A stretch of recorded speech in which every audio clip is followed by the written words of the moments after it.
বাংলাদেশের সামরিক ও রাজনৈতিক অঙ্গনে এক পরিচিত নাম মাসুদ উদ্দিন চৌধুরী। কিন্তু এই নাম ঘিরে রয়েছে একের পর এক গুরুতর অভিযোগ, বিতর্ক এবং প্রশ্ন। তার কর্মজীবনের শুরু রক্ষী বাহিনীতে। ১৯৭৫ সালে রক্ষী বাহিনী বিলুপ্ত হলে তিনি যোগ দেন বাংলাদেশ সেনাবাহিনীতে। পরবর্তীতে ১১ সরকারের সময় তিনি একটি বিতর্কিত টাস্ক ফোর্সের প্রধান হিসেবে দায়িত্ব পালন করেন।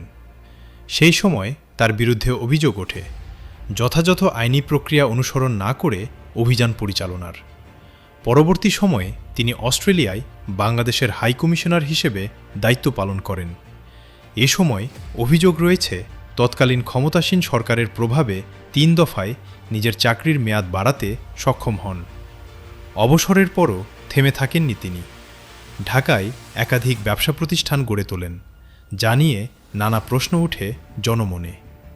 অনেকে দাবি করেন রক্ষী বাহিনীর সাবেক সদস্য হওয়ায় তিনি সাবেক প্রধানমন্ত্রী শেখ হাসিনার বিশেষ আস্থাভাজন ছিলেন এবং তার সরকারের সুবিধাভোগী হিসেবে পরিচিত ছিলেন। এমনকি কেউ কেউ তাকে সেই সরকারের ক্ষমতায় আসার পেছনের অন্যতম কুশীলব বলেও উল্লেখ করেন।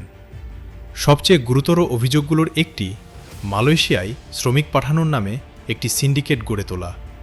অভিযোগ অনুযায়ী সরকারি খরচ যেখানে ছিল প্রায় ৭৬,০০০ টাকা, সেখানে ভুক্তভোগীদের কাছ থেকে নেওয়া হতো প্রায় ৬ লাখ টাকা। তবুও অনেকেই বিদেশে পাঠানো হয়নি বলে অভিযোগ রয়েছে। এমনকি এই প্রক্রিয়ার মাধ্যমে প্রায় ২৪,০০০ কোটি টাকা আত্মসাতের অভিযোগও উঠেছে তার বিরুদ্ধে। এখানেই শেষ নয়, প্রুথ কমিশনের নামে রাজনীতিবিদ ও ব্যবসায়ীদের উপর নির্যাতন এবং অর্থ আদায়ের অভিযোগও রয়েছে। আরও বিতর্কিত একটি অভিযোগ, ভারতের গোয়েন্দা সংস্থার সাথে তার যোগাযোগ ছিল বলে দাবি করেন অনেকে। যদিও এই অভিযোগের কোনো আনুষ্ঠানিক প্রমাণ প্রকাশ্যে আসেনি। গত ১.৫ বছর ধরে তিনি ছিলেন অনেকটাই আড়ালে। তবুও অভিযোগ রয়েছে ঢাকার DOHS defence officers housing society এলাকায় তিনি নিশ্চিন্তে অবস্থান করছিলেন। রাজনৈতিক জীবনেও তিনি সক্রিয় ছিলেন।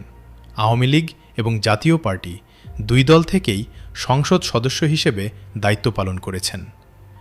সবচেয়ে গুরুতর অভিযোগগুলোর মধ্যে রয়েছে জুলাই আন্দোলনের সময় ফেনীতে ১১ জন নিরীহ ছাত্র হত্যার ঘটনায় তার সম্পৃক্ততা।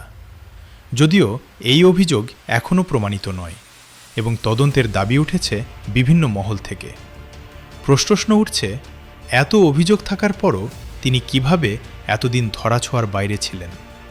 আরও জানা গেছে তার বিরুদ্ধে মানি লন্ডারিংয়ের মামলাও রয়েছে।